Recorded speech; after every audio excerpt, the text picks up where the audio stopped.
எல்லாருக்கும் வணக்கம். ஆராதனைக்காக இங்கு கூடியிருப்பது எனக்கு நன்றிக்குரிய விதமாக இருக்கிறது.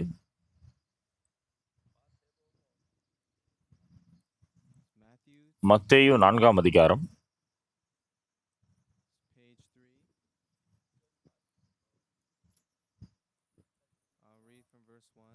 1ஆம் வசனத்திலிருந்து வாசிக்கலாம். மத்தேயு 4ஆம் அதிகாரம் 1ஆம் வசனத்திலிருந்து நான் வாசிக்கிறேன்.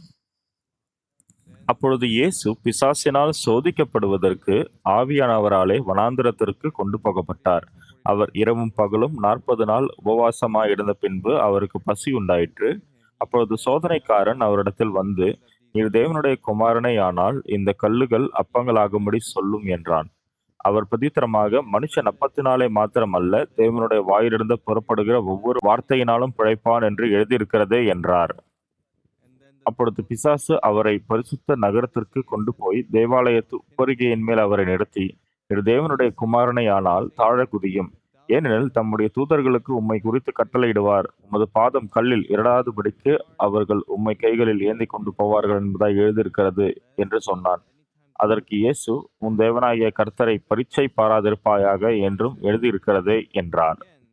மறுபடியும் பிசாசு அவரை மிகவும் உயர்ந்த மலையின் மேல் கொண்டு போய் உலகத்தின் சகல ராஜ்யங்களையும் அவர்களின் மகிமையையும் அவருக்கு காண்பித்து, நீர் சாஷ்டாங்கமாய் விழுந்து என்னை பணிந்து கொண்டால் இவைகளை எல்லாம் உமக்கு தருவேன் என்று சொன்னார். அப்பொழுது இயேசு, அப்பாலே போ சாத்தானே, உன் தேவனாகிய கர்த்தரை பணிந்து கொண்டு அவர் ஒருவருக்கே ஆராதனை செய்வாயாக என்று எழுதியிருக்கிறது என்றார். அப்பொழுது பிசாசானவன் அவரை விட்டு விலகி போனான். உடனே தேவ தூதர்கள் வந்து அவருக்கு பணிவிடை செய்தார்கள். 11ஆம் வசனம் முடிய வாசித்திருக்கோம். நாம் வேதத்தை வாசிக்கும் பொழுது இந்த இடத்துல இயேசு பிசாசினால் சோதிக்கப்படுவதை நாம் பார்க்க முடியும். அவர் தேவகுமாரன்.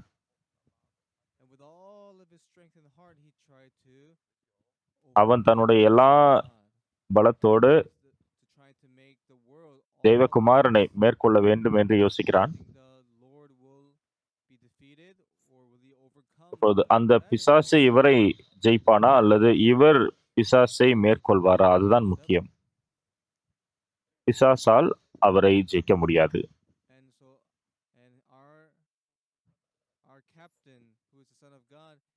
நமக்கு தலைவராக இருக்கிற தேவனுடைய குமாரன், அவர் அந்த பிசாசை அவர் ஒழித்து விடுகிறதை பார்க்க முடியும். வேதம் எப்படி ஒவ்வொரு விஷயத்தையும் ரொம்ப துல்லியமாக சொல்லுகிறதை நாம் பார்க்கிறோம். வேதத்தின் வார்த்தைகளின்படி நம்முடைய வாழ்க்கையை நாம் வாழும் பொழுது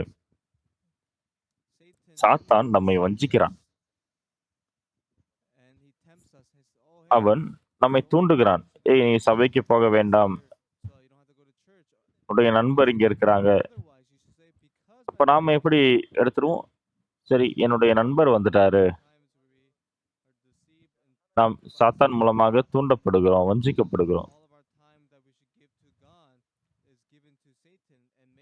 ஒவ்வொரு முறையும் இந்த மாதிரி சாத்தான் நம்மை அவனுக்கு அடிமையாக்க விரும்புகிறான். ஆனால் இயேசு அந்த சாத்தான் சொல்வதையே கேட்கவில்லை.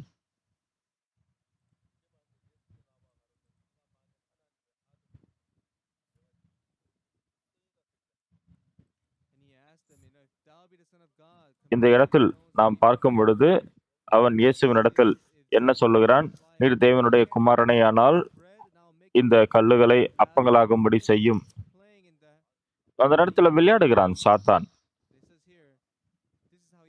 ஆனால் இயேசு அவனுக்கு என்ன பதில் அளிக்கிறார்?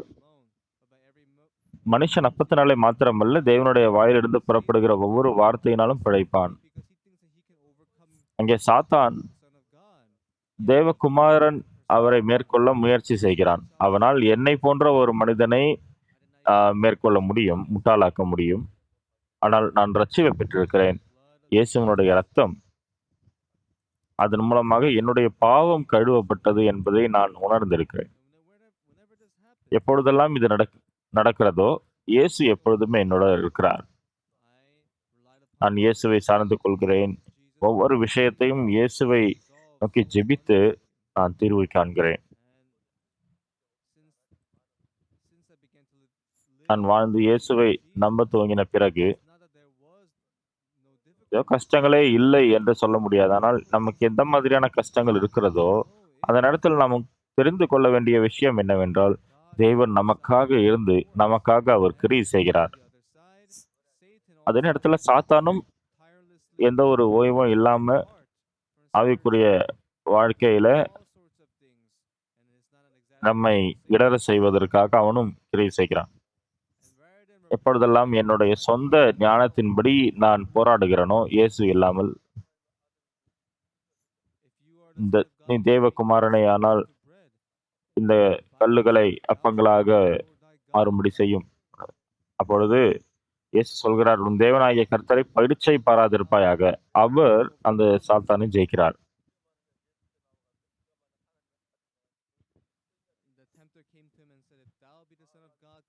அதன் பிறகு நீர் தேவனுடைய குமாரனை ஆனால் இந்த கல்லுகளை அப்பங்களாகும்படி செய்யும் என்று போடப்பட்டிருக்கிறது. அவர் பிரதித்தரமாக மனுஷன் அப்பத்தினாலே மாத்திரமல்ல தேவனுடைய வாயிலிருந்து புறப்படுகிற ஒவ்வொரு வார்த்தையினாலும் பிழைப்பான் என்று எழுதியிருக்கிறது. சாத்தான் விட்டு கொடுக்கிற மாதிரி இல்லை. அப்புறம் என்ன சொல்கிறான்?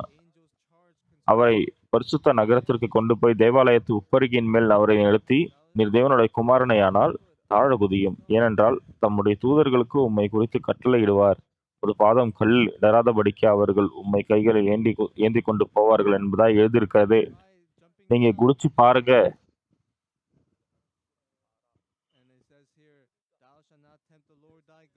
அப்ப இயேசு என்ன சொல்றாரு? உன் தேவனாகிய கர்த்தரை பரீட்சை பாராதிருப்பாயாக.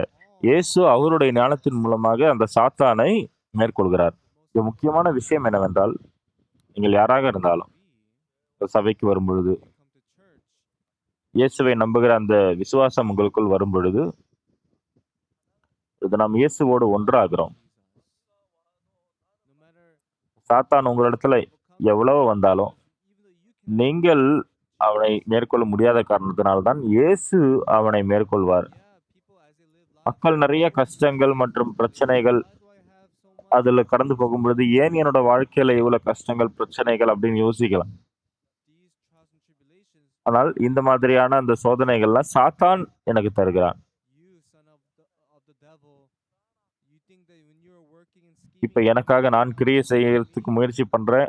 அந்த மாதிரி இருக்கிறப்ப தேவன் எனக்காக கிரியை செய்யல அப்படின்னு நான் சொல்ல முடியுமா? தேவன் அந்த சாத்தானுடைய ஒவ்வொரு தந்திரங்களையும் மிக எளிதாகவே மேற்கொள்ள கூடியவர். நான் அந்த பாவ மன்னிப்பை பெற்றது போல, அதை நான் பெற்ற பிறகு நாம் தேவனுடைய குமாரர்கள் குமார்த்திகள் ஆக்கப்பட்டிருக்கிறோம். அது செயல்முறைப்படி ஆகவில்லை என்றாலும் இதே மாதிரிதான் நான் நிறைய கஷ்டங்கள் மற்றும் பாடுகளை சந்தித்த மனிதனாக இருக்கிறேன். சில நேரங்கள்ல அந்த சிந்தனைகள் என்னை விழுங்குகிறது. ஆனால் இயேசு என்னோட இருக்கிறார். இயேசு அவர் என்னோடு இருக்கும் பொழுது சாத்தானால் என்னை விழுங்க முடியுமா? இல்லை. தேவன் என்னை பாதுகாக்கிறவர்.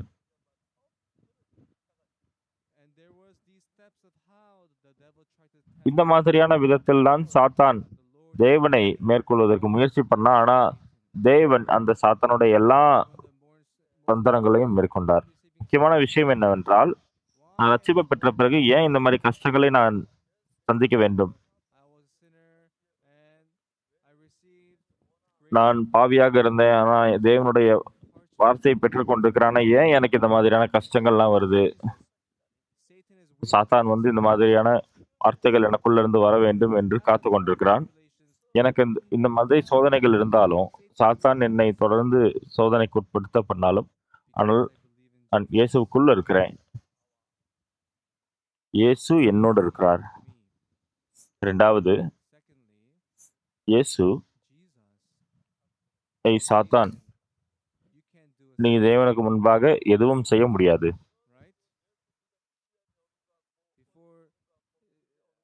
முன்பாக பார்க்கும் பொழுது வெறும் பிரச்சனைகள், கஷ்டங்கள் மற்றும் எனக்கு அந்த சோதனைகள் எல்லாம் வருது.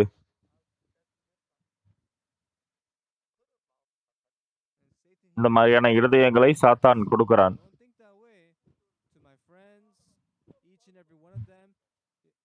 என்னுடைய நண்பர்கள் ஒவ்வொருவரும் மீட்கப்பட முடியும், ரட்சிக்கப்பட முடியும். என்னுடைய நண்பர்கள் நிறைய பேர் ரட்சிப்பை பெற்றுக் கொண்டாங்க.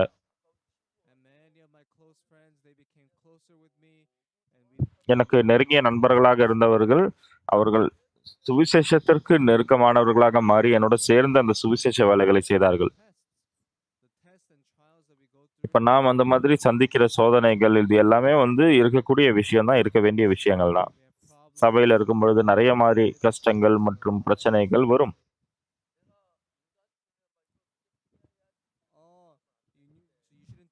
அந்த மாதிரியான பிரச்சனைகளை நான் எப்படி தவிர்ப்பது என்று நாம் யோசிக்க கூடாது.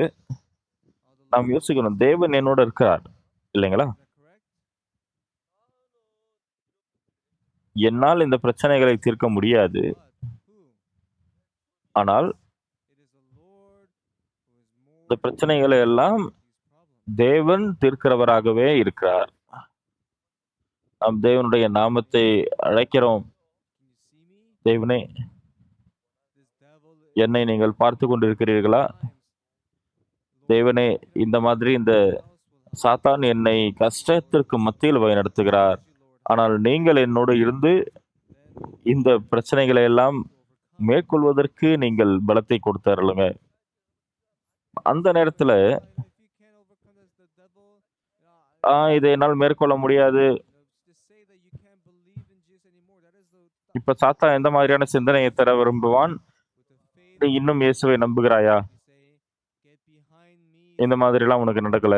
இயேசு என்ன சொன்னாரு? அப்பாலே போ சாத்தானே, நீ தேவனை மேற்கொள்ள முயற்சி பண்ணுகிறாயா? நீ தேவனை ஜெயிக்க முயற்சி பண்ணுகிறாயா? நீ தேவனை ஜெயிச்சு விட முடியுமா? தேவன் என் பட்சம் இருக்கிறார். நான் ரட்சிப்பை பெற்ற பிறகு இயேசு என் வாழ்க்கைக்குள் வந்தார். தேவன் என் கூட இருந்த காரணத்தினால் இந்த உலகமே எனக்கு விரோதமாக போகும் பொழுது, இந்த உலகமே என்னை துன்புறுத்த வரும் பொழுது, தேவன் என்னோட இருந்தார். தேவன் என்னை பாதுகாக்காமல் இருப்பதையே அவர் என்னை ஏன் அரவணைக்காமல் இருக்க வேண்டும்? என்னுடைய நண்பர்கள் நான் இயேசுவை நம்புகிற காரணத்தினால் என்னை வெறுக்கிறவர்களாக இருக்கலாம். அதனாலதான்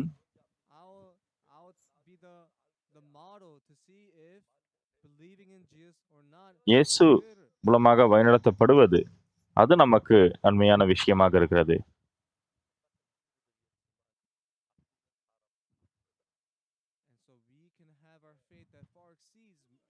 நாம் மற்றவர்கள் ரட்சிப்பா இருக்கும்படிக்கு இருக்கக்கூடிய மக்களாக இருக்கிறோம். ஏனென்றால் தேவன் நம் பட்சம் இருக்கிறார். இயேசுவோடு இருப்பது என்றால் நாம் வெறும் சபைக்கு போய் நாம் காணிக்கை தருவது அது இல்லை.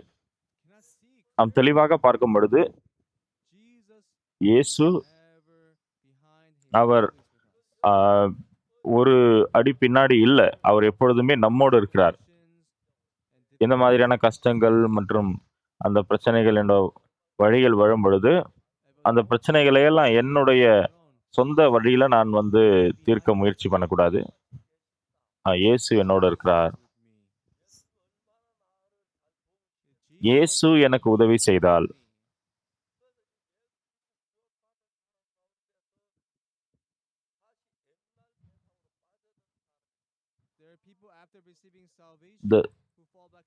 ரட்சிப்பை பெற்ற பிறகு சில பேர் இந்த உலகத்தில் விழுந்து போகக்கூடும். ஆனால் முக்கியமான விஷயம் என்னவென்றால், அவர்கள் சாத்தானை மேற்கொள்ள முயற்சி பண்ணுகிறார்கள். அவர்களால் முடியாது. நீங்கள் தெரிந்து கொள்ள வேண்டும். நீங்கள் அந்த பிசாசின் மூலமாக வஞ்சிக்கப்படும் பொழுது, நீங்கள் அதை மேற்கொள்ள முயற்சி செய்தால், நீங்கள் இயேசுவை சார்ந்து கொள்ள வேண்டிய அவசியம் இல்லை. இயேசு நாம் பட்சமாக இருந்து அவர் நமக்கு பலத்தை தர வேண்டும், வழிநடத்தலை தர வேண்டும். எல்லாரும் பாவம் செய்து தேவ மகிமையற்றவர்களாகி இலவசமாய் அவருடைய கிருபையினாலே கிறிஸ்து இயேசுவில் உள்ள மீட்பை கொண்டு நீதிமான்களாக்கப்படுகிறார்கள். நான் ரட்சிப்பை பெற்ற பிறகு, பாவமன்னிப்பை பெற்ற பிறகு ஆக்ஸு பார்க் சபைக்கு போகிறார். ஏன் அவர் சபைக்கு போக வேண்டும்? இந்த சத்தத்தை நான் தொடர்ந்து கேட்டுக்கொண்டிருந்திருக்கிறேன். ஆனா அது பரவாயில்ல. ஆனா சபைக்கு போக போறதில்ல. அதுதான் இயேசுவை நான் புறக்கணிப்பது. இயேசு என்னோடு இருக்கிறார். எந்த ஒரு சோதனை மற்றும் கஷ்டம் என்னுடைய வழியில் வந்தாலும், ஆரம்பத்தில் அது பார்ப்பதற்கு ஒரு பிரச்சனையாக இருந்தாலும், தேவன் அதை தீர்க்கிறார். சில நேரங்களில் என்கிட்ட பணம் இல்லாம இருக்கலாம், பொருள் இல்லாம இருக்கலாம். அதனால நான் கஷ்டத்துல இருப்பேன். என்ன செய்யுது? என்ன செய்யறது? ஆனால் நீங்கள் அந்த மாதிரியான நேரங்களில் தேவனை மாத்திரம் நோக்கி பாருங்கள். தேவன் ஜீவனுள்ளவராய் இருக்கிறார். நான் சந்திக்கிற எல்லா துன்புறுத்துதலும், நான் சந்திக்கிற ஒவ்வொரு பிரச்சனைகளும் இயேசுவின் மூலமாக அந்த சமாதானம், அந்த சந்தோஷம், அந்த நம்பிக்கை அது எனக்குள் வருகிறது. அந்த மாதிரியான அந்த சோதனைகளை நாம் சந்திக்கும் பொழுது, நானாக இருந்தால் எப்படி நான் யோசிக்கிறேன். அ இப்ப நீங்க நானா இருக்கும் பொழுது, நான் கேட்கிறேன், நீங்க இயேசுவை மேற்கொள்ள முடியுமா? இயேசுவை தாண்டி உங்களால நல்லா செய்ய முடியுமா? இப்ப இயேசுவால அந்த சாத்தானை மேற்கொள்ள முடிஞ்சது, அந்த சோதனை நேரத்துல. ஆனா உங்களால முடியாது. அப்படின்னா, அதனால தான் நீங்க இயேசுவை சார்ந்து கொள்ள வேண்டும். நீங்க முயற்சி பண்ணி பாருங்க. ஆனா இயேசு உங்களோட இருக்கும்பொழுது, அந்த பிசாசால உங்கள மேற்கொள்ள முடியாது. இப்ப நான் இயேசுவை நம்புகிற காரணத்தினால் மக்கள் என்னை விட்டு போகலாம். ஆனா அது நிமித்தமா அந்த மாதிரியான பிரச்சனைகள் மூலமா நீங்கள் இயேசுவோடு நெருங்கி வர வேண்டும். நீங்கள் இயேசுவை சார்ந்து கொள்ள வேண்டும். என்னோட வாழ்க்கையை நான் பார்க்கும் பொழுது, பிரச்சனைகளை நான் என்னோட வாழ்க்கையில சந்திக்கும் பொழுது, தேவன் எப்பொழுதுமே என்னை வழிநடத்துகிறார், என்னை பாதுகாக்கிறார். அதை நான் ஒரு முறை ஆ போகும்பொழுது, 2 முறை மற்றும் எனக்கு எந்த மாரி பிரச்சனை இருந்தாலும், இயேசு என்னோடு இருக்கிறார், என்னை பாதுகாக்கிறார். இப்ப இயேசு இருக்கிறார். நான் அவருடைய சீஷனாக இருக்கிறேன். இந்த மாதிரி நான் பாடுபடும்படியாக அவர் அனுமதிக்க மாட்டார். அவர் அவரோட வாழ்க்கையை எனக்காக அர்ப்பணித்தார். என்னுடைய வாழ்க்கைக்காக. சில பேர் சொல்வாங்க, என்னுடைய நண்பர்கள் இந்த மாரி இருக்காங்க. நான் சபைக்கு போகணும்னு தான் நெனைக்கிறேன். ஆனா என்னால முடியல. நீங்க அந்த மாரி சொல்லும்பொழுது, அந்த சாத்தான் எப்படி சந்தோஷப்படுவான் தெரியுமா? "ஏய் சாத்தானே, என்னை விட்டு அகன்று போ. ஏன்னா இயேசு என்னோடு இருக்கிறார்."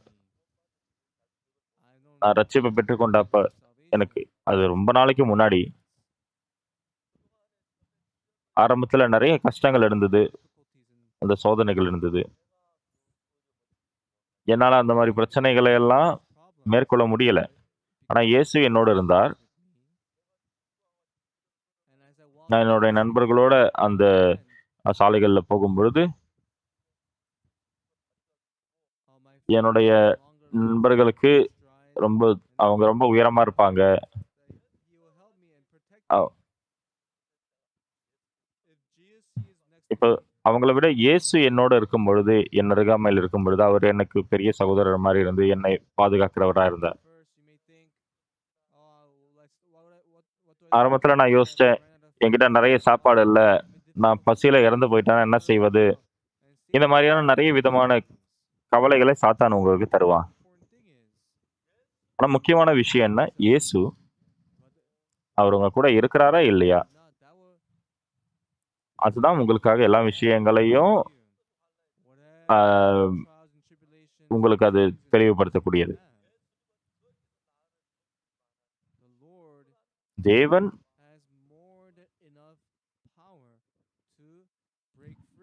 இந்த எல்லா விஷயங்கள்ல இருந்தும் உங்களை விடுதலையாக்கக்கூடிய வல்லமை எல்லாமே அவர்கிட்ட இருக்கு. எனக்கு 80 வயதுக்கு மேல ஆகுது. என்னுடைய வயது என்னன்னு எனக்கு ஞாபகம் இல்ல.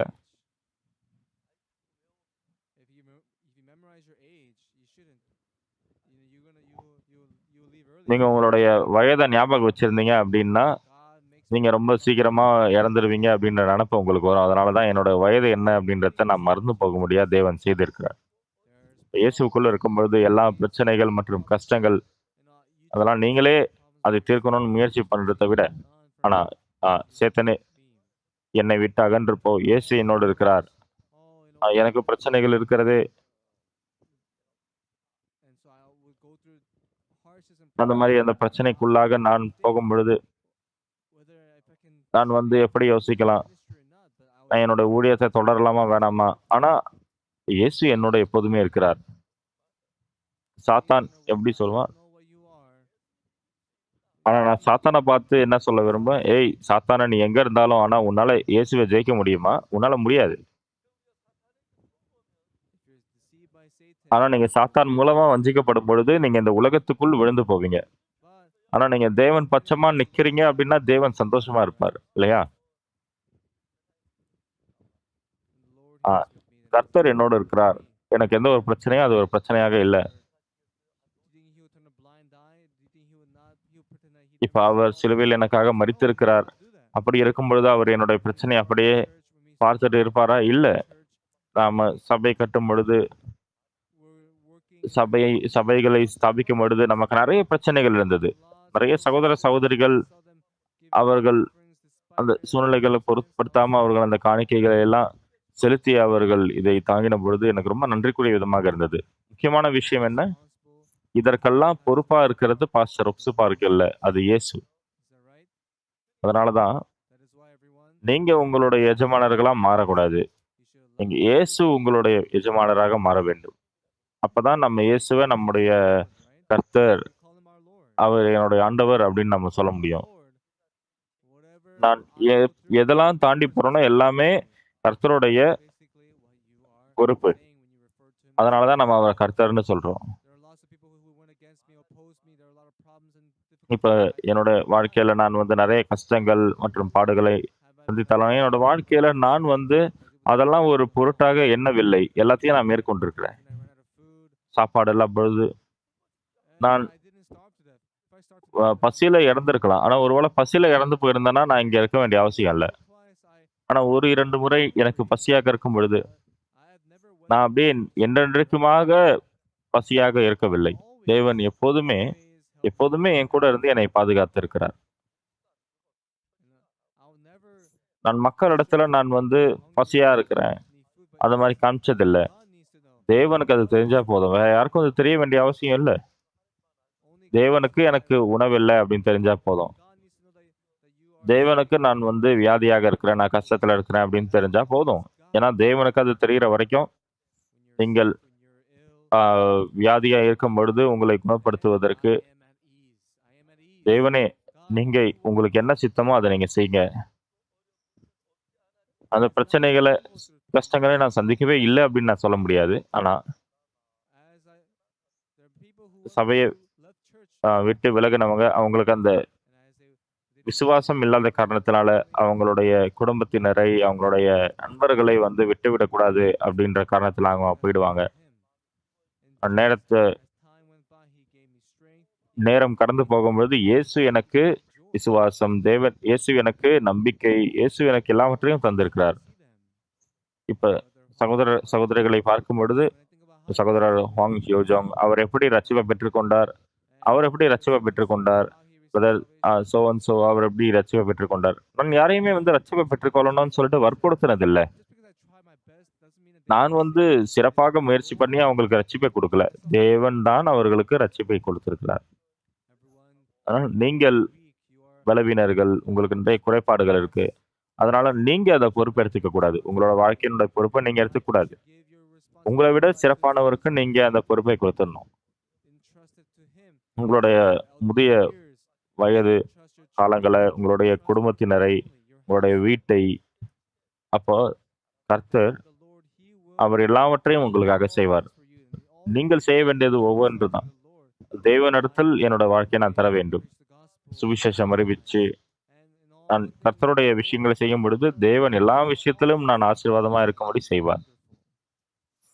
பிரியமானவர்களே, நீங்கள் உங்களை எந்த அளவுக்கு பாதுகாக்கணும்னு முயற்சி பண்ணி, எவ்வளோ பணம் நீங்க சம்பாதிக்கணும்னு முயற்சி பண்ணாலும், இயேசு உங்களை பாதுகாக்கவில்லை என்றால் நீங்கள் ஒன்றும் செய்ய முடியாது. நீங்கள் உதவி இல்லாமல் இருப்பீர்கள். நீங்கள் பசியில நான் சாகப் போறேன் அப்படின்ற அந்த ஒரு கட்டம் உங்களுக்கு வர்றதுக்கு வாய்ப்பில்ல. ஆனா, எந்த மாரி ஒரு சோதனையாக இருந்தாலும், கஷ்டம் இருந்தாலும், தேவன் என்னோட இருக்கிறார். எனக்கு நான் என்ன வியாபாரம் செஞ்சாலும், என்னால சரியா பணம் சம்பாதிக்க முடியல அப்படின்னா, என்னுடைய குடும்பம் உயிரோட இருக்கிறாங்க. என்னுடைய மனைவி உயிரோட இருக்கிறாங்க. அது உண்மையாவே அது ஒரு அதிசயம். இதுவரைக்கும் தேவன் அவர நோக்கி ஜெபிச்ச எல்லா ஜெபத்தையும் கேட்டிருக்கிறார். சகோதர, சகோதரிகளே, நாம் எல்லாருமே தேவனுடைய பிள்ளைகளாக இருக்கிறோம். இயேசுவினுடைய சிஷ்யர்களாக இருக்கிறோம். பிரியமானவர்களே,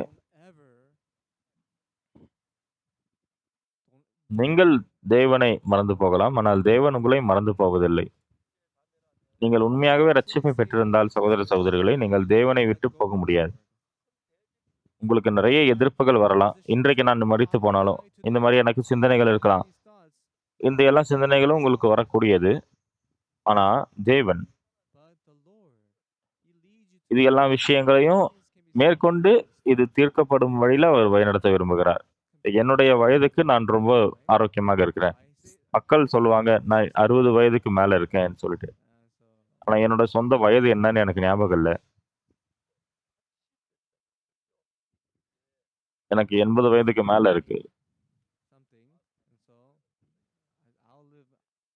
சில நேரங்கள்ல எனக்கு தோணும், நான் 10 வருஷம் கண்டிப்பா நான் இதுக்கப்புறம் நான் வாழ்வேன். அந்த 10 வருஷம் முடிஞ்சதுக்கப்புறம் நான் இன்னொரு 10 வருஷம் வாழ்வேன். தேவன் என்னுடைய வாழ்க்கையை கையில் ஏந்தியிருக்கிறார். அதனால தான் எனக்கு அது நன்றிக்குரிய விதமாக இருக்கு. நிச்சயமா வேற எந்த ஒரு நபரை விடவும் தேவன் என்னை பாதுகாக்கிறார். இப்ப நீங்க உங்கள பாதுகாக்க முடியும் அப்படின்றது இல்ல. சில நேரங்கள்ல உங்களால உங்களோட எதிர்காலத்துல என்ன நடக்குமோ அத உங்களால கட்டுப்படுத்த முடியாது. ஆனா தேவன் எப்போதுமே என் கூட இருக்கிறார். இப்ப சாத்தானே, நீ யாரா இருந்தாலும் எனக்கு பிரச்சனை இல்ல. இயேசு எனக்காக இருக்கிறார்.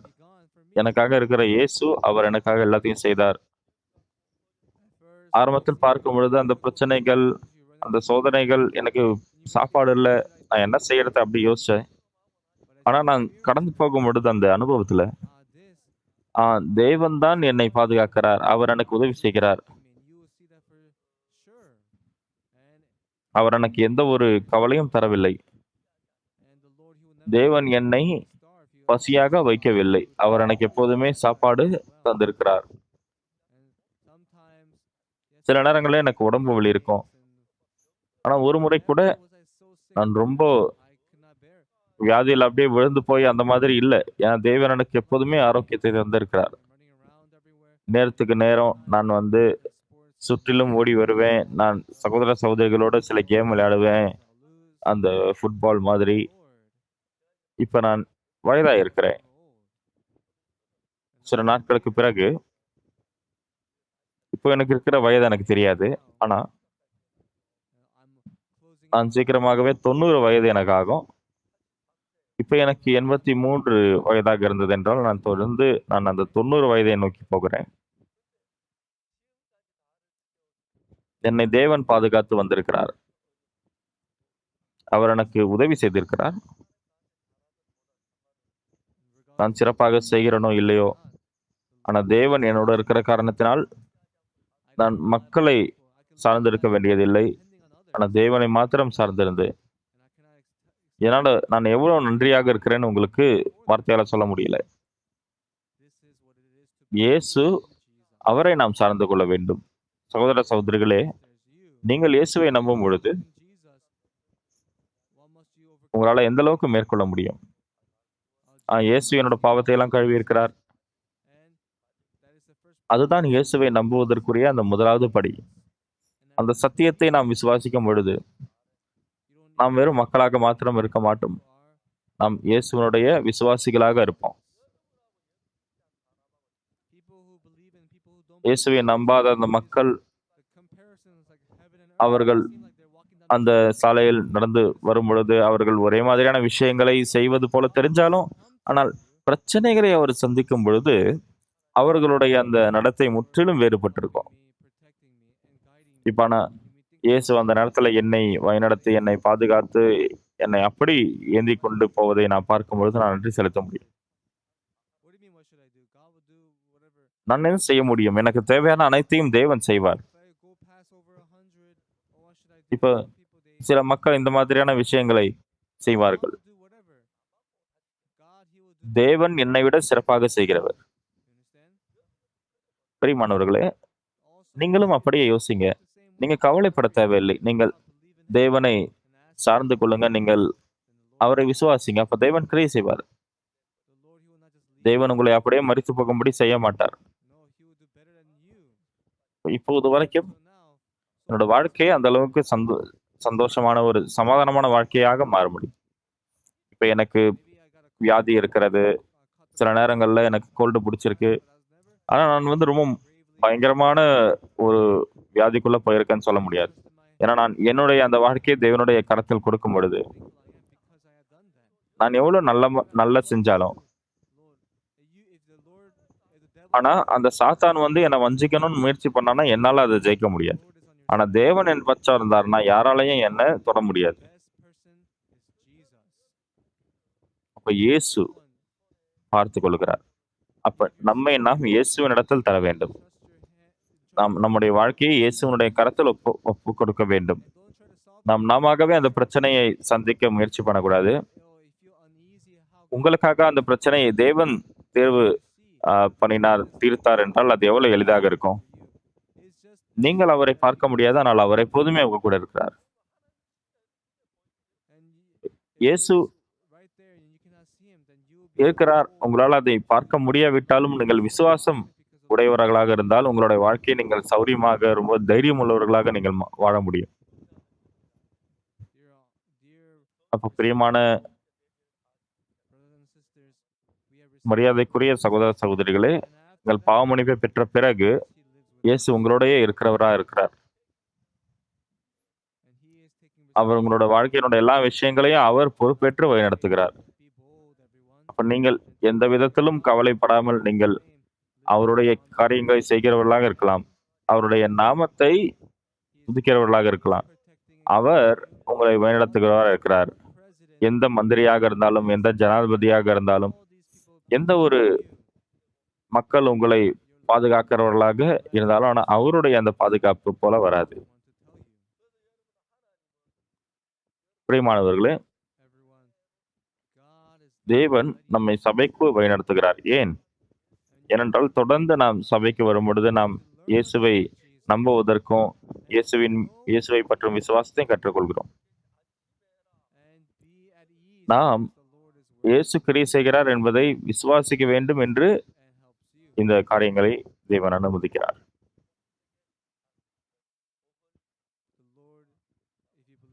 நீங்கள் தேவனை நம்பும் பொழுது இதற்கு முன்பாக இல்லாத அந்த அனுபவத்தை நீங்கள் பெற்றுக்கொள்ள முடியும். இப்ப எனக்கு 80 வயதுக்கு மேல ஆகிறது. இப்பொழுது அப்போது எனக்கு அந்த ஒரே இருதயம், அந்த ஒரே ஆரோக்கியமான சரீரம், அந்த ஒரே ஆசீர்வாதமான வாழ்க்கை. இப்பொழுது நீங்கள் உங்களை ஒரு குறிப்பிட்ட எல்லை வரைக்கும் பார்த்துக் கொள்ள முடியும். ஆனா நீங்க ரொம்ப குறைபாடு உள்ளவர்கள். பட் நீங்க உங்களோட வாழ்க்கையை இயேசுவோட கரத்துல ஒப்படைத்து விடுங்க. அப்ப நீங்க சில சமயத்துல உங்களை பாதுகாக்கணும்னு நினைக்கிறப்ப நீங்கள் கஷ்டப்படக்கூடும், சங்கடப்படக்கூடும், மற்றவர்கள் சங்கடப்படக்கூடும். ஆனால் தேவன் உங்களை வழிநடத்துகிறார்.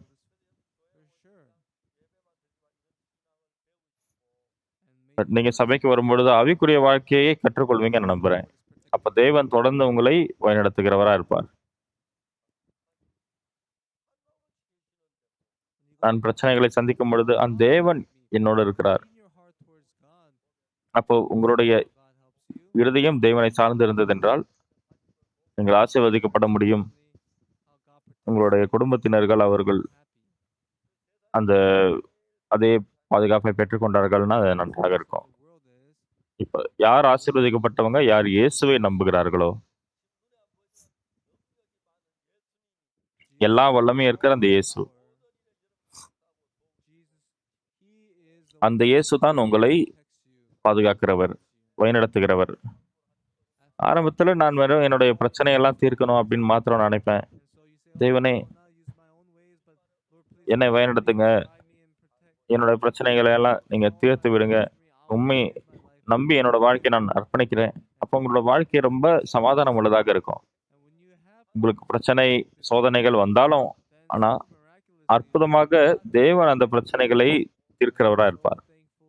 நாம் அப்படிப்பட்ட ஒரு சந்தோஷமான, நன்றிக்குரிய வாழ்க்கையை வாழ முடியும். ரட்சிப்பை பெற்ற பிறகு எனக்கு நிறைய நெருங்கிய நண்பர்கள். நான் அவர்களுக்கு சுவிசேஷம் அறிவித்திருக்கிறேன். அப்ப சில பேர் வந்து இந்த சுவிசேஷத்தை புறக்கணித்தவங்க இருக்காங்க. ஆனா சில பேர் இந்த சுவிசேஷத்தை ஏற்றுக்கொண்டாங்க. ரட்சிப்பை பெற்ற பிறகு என்னுடைய வாழ்க்கை மாற்றப்பட்டிருக்கிறது. நான் என்னோட வாழ்க்கையில முழுமையா தேவனை நம்புகிறவனா மாறினேன். எந்த மாதிரி பிரச்சனை வந்தாலும், சோதனை வந்தாலும் தேவன் எனக்கு வழிநடத்தினதை நான் பார்த்தேன். நான் சந்தோஷமான ஒரு நன்றிக்குரிய வாழ்க்கையை வாழ்ந்தேன். அப்ப நமக்கு இருக்கிற அளவுக்கு தான் தேவனுக்குரிய அந்த அவரால செய்ய முடியுமா? இல்ல. உங்கள விட பன்மடங்கு அதிகமா தேவன் உங்களுக்கு செய்ய முடியும். அவரால உங்கள பாதுகாக்க முடியும். அப்ப நீங்க தேவனுக்காக வாழுங்க. சுவிசேஷத்துக்காக நீங்க வாழுங்க. அப்ப தேவன் உங்களுக்காக சந்தோஷப்படுவார். உங்களுக்குரிய எல்லா விஷயங்களையும் தேவன் பாதுகாப்பார். உங்களுடைய குடும்பத்தினர், உங்களுடைய மனைவி, உங்களுடைய பிள்ளைகள் எல்லா விஷயங்களையும் அவர் பாதுகாப்பார். தேவனுடைய அந்த எண்ணிறந்த அந்த ஆசீர்வாதம் வந்து உங்களை வழிநடத்துகிறதா இருக்கும். அப்ப நீங்க தேவனை துதிக்கிறவர்களாக மாறுவீர்கள். மற்றும் இந்த விஷயங்களை எல்லாம் நீங்கள் பேசும்பொழுது, நீங்கள் அதிகமாய் நீங்கள் தேவனை குறித்து நீங்கள் பேசுங்க. நீங்கள் யாரை சந்தித்தாலும், நண்பர்களை சந்தித்தாலும், நீங்கள் வாய்களை திறக்கும் பொழுது நீங்கள் கர்த்தரை குறித்து பேசுங்க. நான் வந்து தேவனை குறித்து பேசாம இருக்கணும்னு நான் நினைக்கிறேன். அப்போ ஆனா எனக்கு எந்த பிரச்சனை வரும்பொழுது தேவன் தான் பாதுகாத்தார். எனக்கு இது வாழ்வா சாவா அப்படின்னு வந்தப்ப தேவன் தான் வழிநடத்தினார். அப்போ ஒவ்வொரு விஷயத்திலயும் நம்மளால தேவனை குறித்து பேச முடியாதா?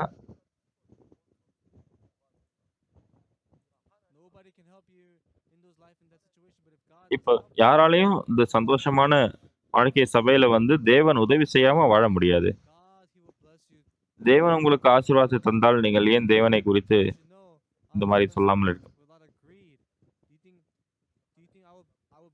இப்ப எனக்கு சும்மா அப்படியே நான் தேவனை நம்புகிறேன். எனக்கு எந்த ஒரு பலனும் இல்ல அப்படின்ற மாதிரி ஏதாச்சும் இருக்கா? இல்ல.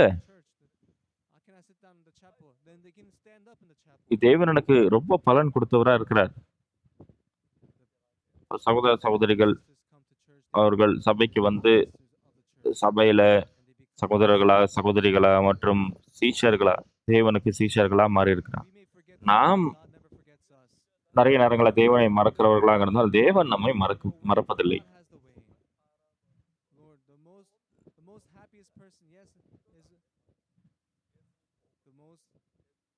யார் இருப்பதிலேயே சந்தோஷமான நபர்? யார் இயேசுவின் மூலமா வழிநடத்தப்படுறாங்களோ, அந்த சுவிசேஷத்தை ஏற்றுக்கொண்டு தேவனை நம்பி அந்த இயேசுவின் மூலமா வழிநடத்தப்படுறாங்களோ, அப்ப நீங்க வந்து தேவனை சேவிக்கிறவங்களா இருங்க. தேவனை நம்புகிறவர்களா இருங்க. அப்ப உங்களுடைய வாழ்க்கை உங்களோட சொந்த வாழ்க்கையை விட அது ரொம்ப அ பலனுள்ள வாழ்க்கையாக மாற முடியும். நீங்க சந்தோஷத்தையும், சமாதானத்தையும் ஒரு மகிமையான வாழ்க்கைய நீங்க வாழ முடியும். உங்களுடைய பிள்ளைகள்லாம் வளரும் பொழுது, எல்லா விஷயத்திலயும் தேவன் உங்களுக்கு உதவி செய்வார். அப்ப எல்லா விஷயங்கள்லயும் தேவனுடைய கரம் உங்க கூட இருக்கும்.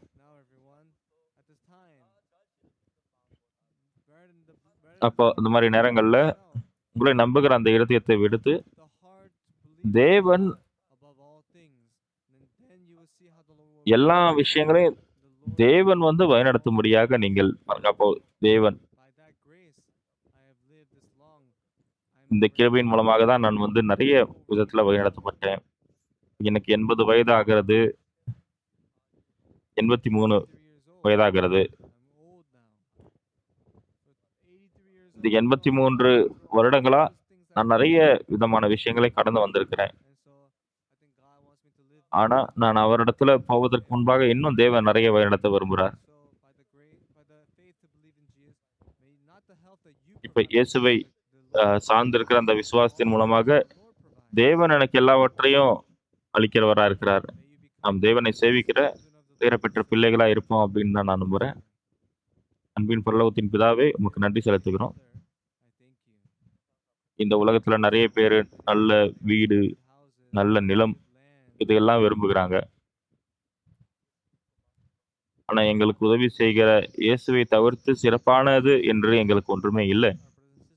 சகோதர சகோதரிகள் எல்லாம் இயேசுவை விசுவாசித்து, இயேசு எங்கள் அனைவரோடும் கூட, எங்களுடைய எல்லா குடும்பத்தினரும் கூட இருப்பார் அப்படின்னு நாங்க நம்புறோம்.